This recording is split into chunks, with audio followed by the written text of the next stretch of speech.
You just had an argument with someone you love. You know exactly what you meant. They heard something completely different. And somewhere in that gap, an entire relationship almost fell apart over a sentence that should have taken 2 seconds to understand. This happens every day. It happened 3,000 years ago, too. Ancient people had a story for it. They called it Babel. You probably know the outline: a united humanity, one language, a tower built toward heaven. Then confusion, scattering, and voices that no longer matched. Most people treat this as an old myth about ancient bricklayers who made God nervous.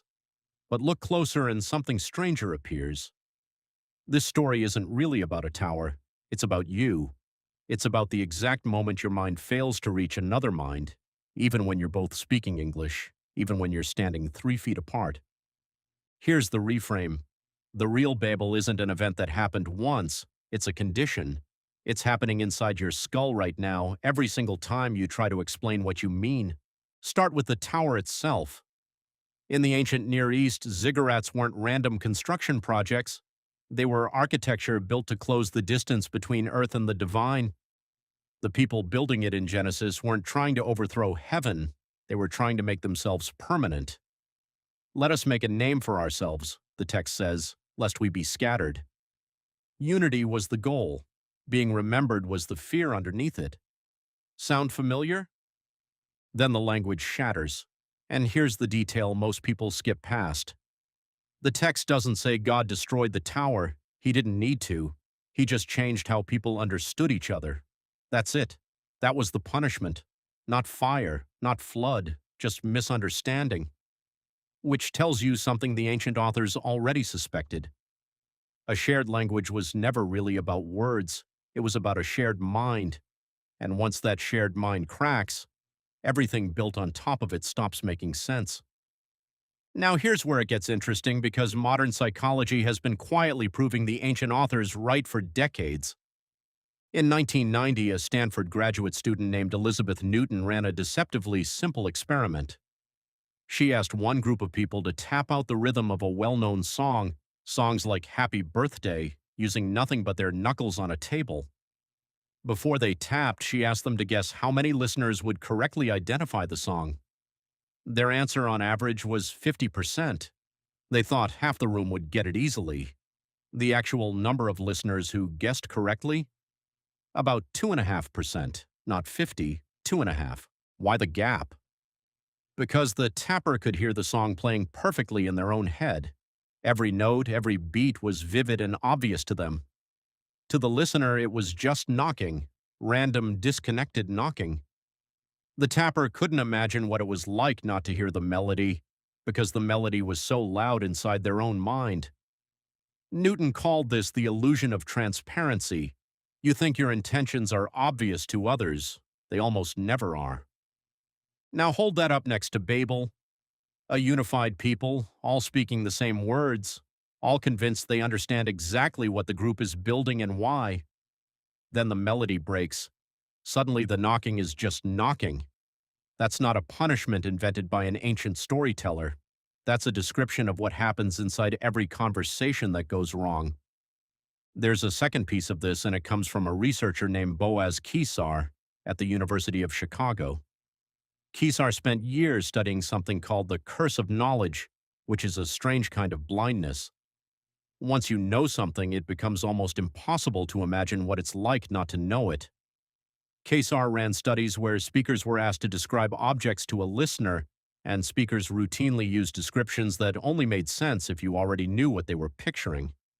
The speaker wasn't being careless. Their brain had already leapt to the answer, and it assumed everyone else had leapt there too. This is the real curse behind Babel, not confused tongues, confused assumptions. You assume the other person has the same picture in their head that you do. They don't. They never fully do. And the moment you forget that, you build your tower on a foundation that was never actually shared to begin with. There's a third layer, and it goes back even further than language itself. The anthropologist Robin Dunbar at Oxford has spent decades studying why humans develop language in the first place.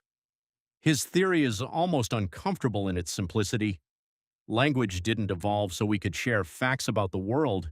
It evolved so we could gossip, so we could track who did what to whom, who could be trusted, who was cheating the group. Dunbar's research suggests that roughly two-thirds of ordinary human conversation, even today, is social in nature, not information, relationship maintenance, which means language was never built to transmit pure meaning perfectly from one skull to another. It was built to bond small tribes together well enough to survive. It was never designed for 100 people, let alone a civilization, let alone a tower reaching toward the sky. Babel isn't a story about language breaking. It's a story about language being asked to do something it was never built to do at that scale. Think about what that means for you, right now, today. Every time you send a text message that gets misread, every time you explain something at work and watch confusion spread across someone's face, every time your partner hears an accusation in something you meant as a simple observation, you are not failing at communication because you're bad at it. You are running into the oldest architectural flaw in human connection. The tapper hearing a song, the speaker cursed by their own knowledge, a species built for gossip in small circles, now trying to coordinate across languages, time zones, and group chats. And here's the twist the ancient authors may have understood better than we give them credit for. Scattering wasn't only a punishment, it might have been a mercy. A single tower, a single language, a single unquestioned narrative can be just as dangerous as isolation.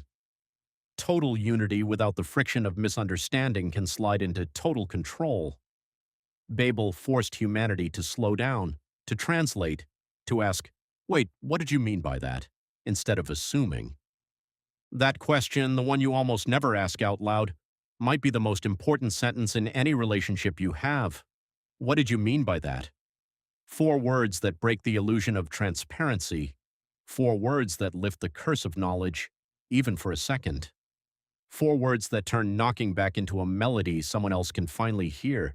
Because that's really what forgiveness and connection require, on a small scale, every single day. Not perfect language, not a shared tower reaching flawlessly into the sky. Just a willingness to notice the gap between what's in your head and what's landing in someone else's, and to close it on purpose, one clumsy sentence at a time.